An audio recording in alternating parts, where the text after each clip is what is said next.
Estamos começando mais uma contribuição para o nosso canal no YouTube, Luz para o Meu Caminho, onde trazemos uma contribuição para as senhoras e professoras, para o auxílio e desenvolvimento de cada mensagem, com o tema da semana para o culto de senhoras e com o tema do mês para as classes de professores. E não se esqueça de curtir e compartilhar e deixar a sua contribuição nos comentários.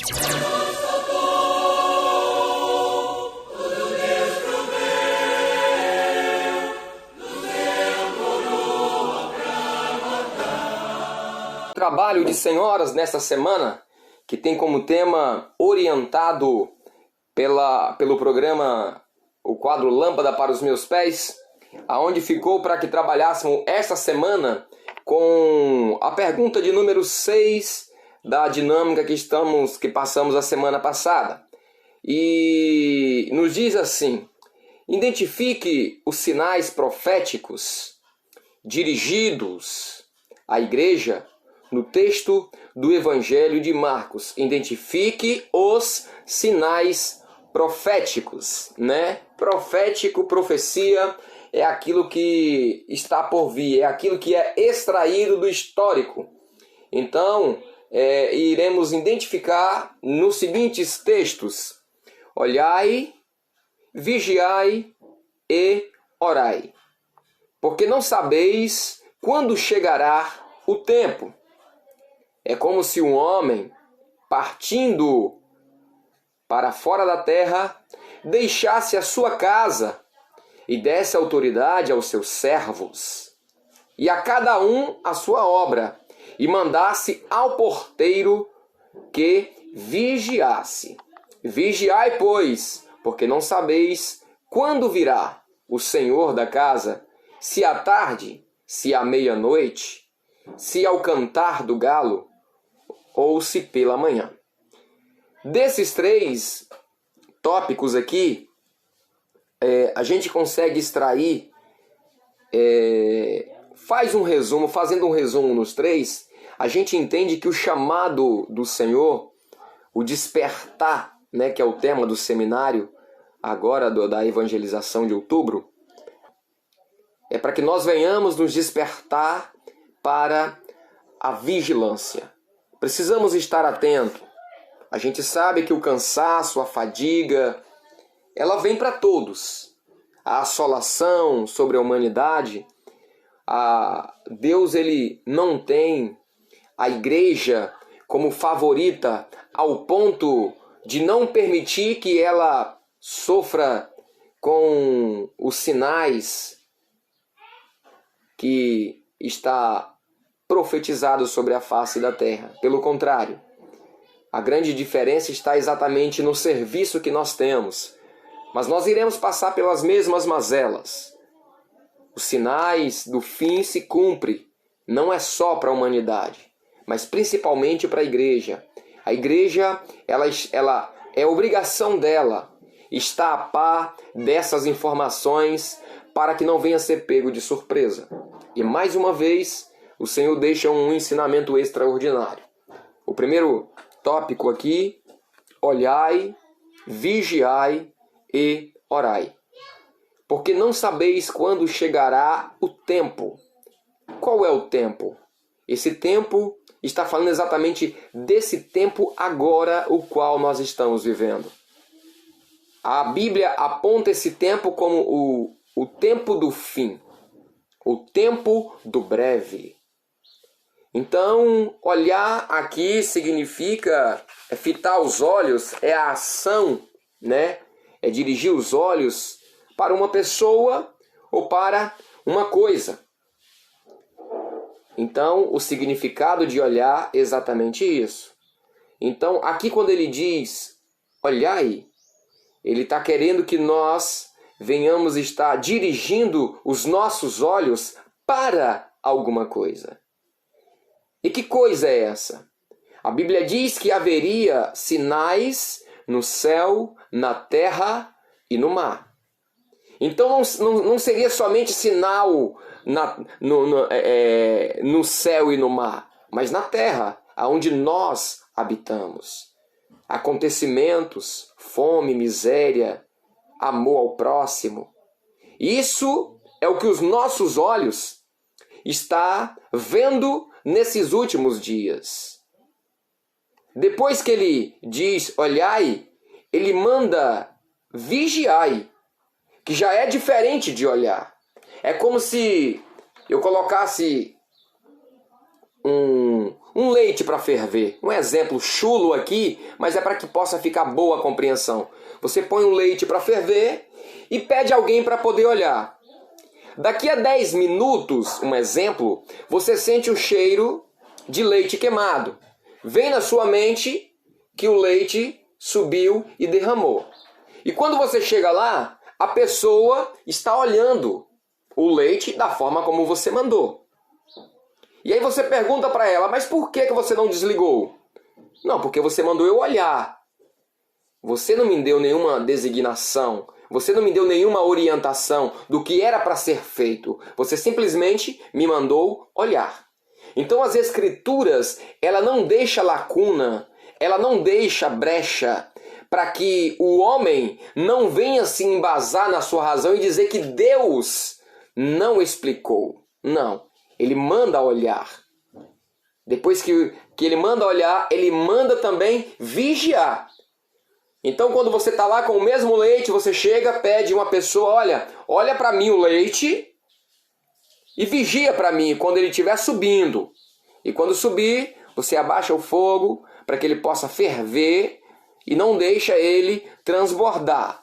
Então, a pessoa vai olhar, a pessoa vai vigiar para que não transborde. Entenderam? Então, primeiro fita os olhos em alguém ou em alguma coisa. E depois vigia.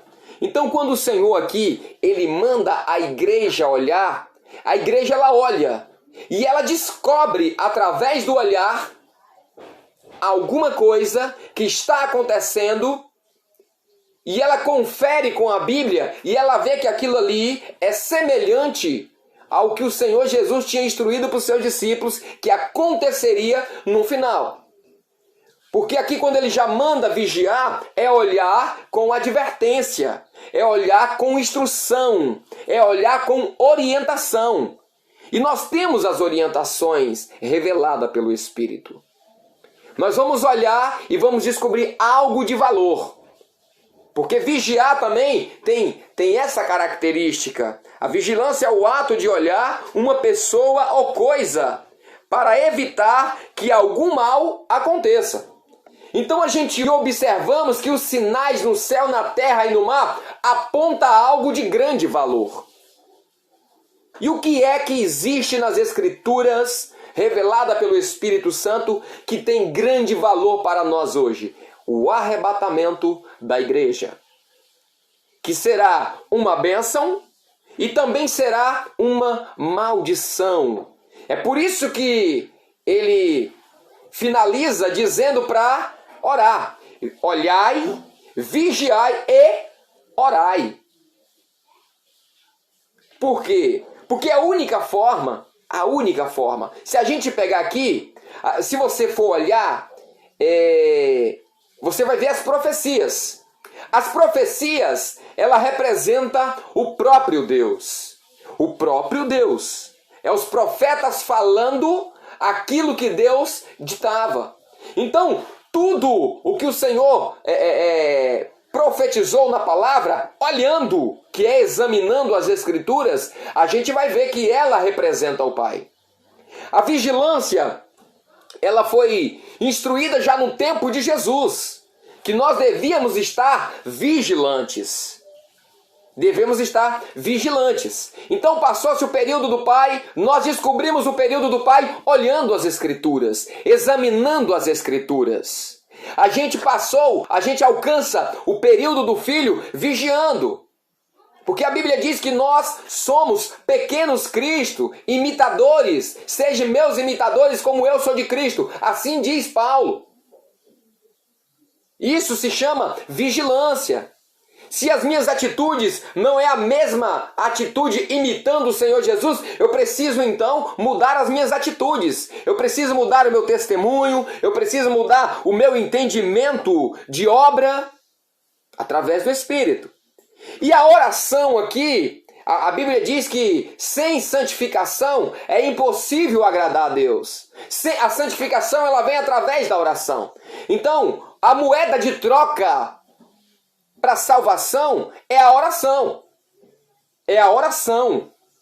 Então não tem como chegarmos na eternidade sem oração. Ah, mas eu estou olhando, eu estou vendo que a Bíblia, ela fala, ela descreve as profecias. Ah, eu estou vigiando aqui, eu estou dando bom testemunho. Então não existe duas ações, essas duas primeiras ações, não existe sem oração. O crente que não ora, ele não examina as Escrituras. O crente que não ora, ele não vigia. O crente que não ora, não vai morar na eternidade. Não fique triste comigo. Fique triste com o Espírito Santo. Porque é Ele que está revelando essas coisas nos últimos dias. É como se um homem partindo para fora da terra. Jesus ele deixou bem claro isso. Estou indo para o Pai, mas não vos deixarei órfão. Deixarei o Consolador. A consolação ela vem através da oração. O grito para o despertar. Desperta tu que dormes. Desperta tu que está desapercebido, porque o dia do Senhor vem. E deixa a sua casa e dá autoridade aos seus servos, cada um a sua obra. E manda ao porteiro que vigiasse. O porteiro aqui, o homem aqui partindo, representa a figura do Pai. O momento aqui em que ele diz, dá autoridade aos seus servos, apontando à igreja, que cada um faça a sua obra. Aqui mostra exatamente a igreja trabalhando obra como forma de vida, obra como corpo, o corpo de Cristo. Estamos vendo a Trindade aqui dentro dos 3 tópicos que foi separado. A Trindade, obra como corpo. A igreja ela é corpo de Cristo. É um trabalho interno. Ele deu autoridade aos seus servos para que trabalhassem sua obra no interior do projeto. Visita, madrugada, leitura da palavra, testemunho dentro e fora do lar. Não só ser crente lá dentro da igreja, mas também dentro da sua casa, no seu local de trabalho, lá na sua escola, com os seus vizinhos, no seu casamento. Isso o Senhor nos deu autoridade. É nós que temos que realizar esta obra.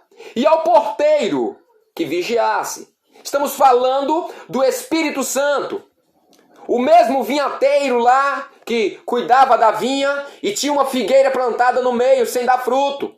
E o Senhor manda cortar. E ele vai lá, intercede e pede misericórdia. A Bíblia diz que o Espírito Santo intercede por nós.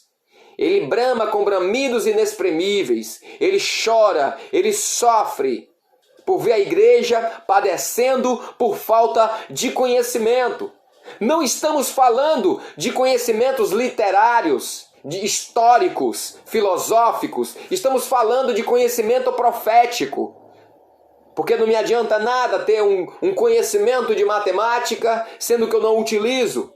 Não adianta nada eu ter um vasto conhecimento em português, sendo que eu não utilizo. Em história, em filosofia, seja lá o que for. Da mesma forma é para o cristão. Do que adianta eu ter um vasto conhecimento histórico a respeito de Deus, se eu não tenho um conhecimento profético? Eu vou perecer, irmãos.